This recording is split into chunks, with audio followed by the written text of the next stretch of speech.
Hello and welcome to another episode of Why You Should Play. This time we're looking to the past of Roaring Moon EX. This card is looking to be an absolute monster to all those big basic boy decks, as well as those huge HP juggernauts. So what is a Roaring Moon EX? Roaring Moon EX is a dark type Pokemon card with 230 HP, 2 retreat cost and grass weakness. It has 2 attacks available. The first one is the big one, Frenzied Gouging for 2 darkness energy, 1 colourless. Knock out your opponent's active Pokemon. If your opponent's active Pokemon is knocked out in this way, this Pokemon does 200 damage to itself. Spicy. That 200 self damage isn't great, but there's potential ways around this.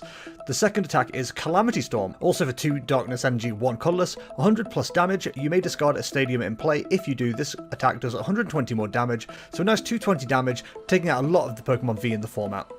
So let's talk about Frenzied Gouging. KO your opponent's active Pokemon, but you take 200 damage, leaving you with 30 HP and very vulnerable. In my opinion, you've got 2 cards in format that will help you survive a turn. First off, we have the new Paradox Rift tool card, Ancient Booster Capsule Energy. This card gives your ancient Pokemon an extra 60 HP, as well as recovery and immunity to special conditions, which will come up later. After using Frenzied Gouging with this tool, you'll be left with 90 HP on Roaring Moon, which gives it the opportunity to attack again while being less vulnerable.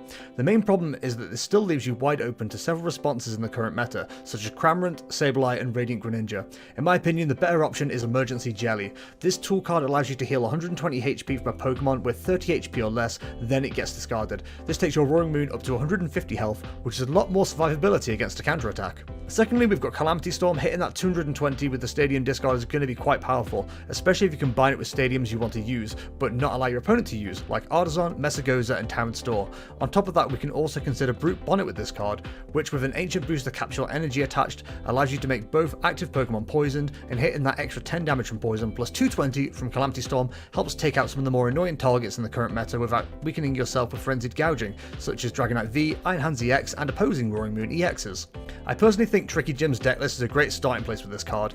It may slip into a deck such as Turbo Dark, utilising Darkrai's V-Star ability and other tools from that deck, but I think things get a bit complicated with that deck. Equally, as I mentioned with Iron Hands EX, I think the Lost Engine works well here too. If you're a bit crazy like me, you could try an alternate Turbo Lost list, dropping Dragonite and Raikou for Roaring Moon and Iron Hands, but I still need to test that. Finally, I'd not be doing a good job if I didn't quickly highlight a supporter card that's specifically great for Roaring Moon EX, and that's Professor Sada's Vitality.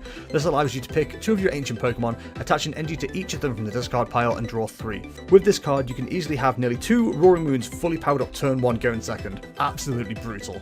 There we have it then, Roaring Moon EX. Does this card feature regularly in future top 8s? Who knows, but it's shaping up to be a very fun card.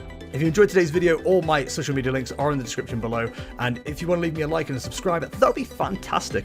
Thank you for watching, I'll see you in the next one. See ya!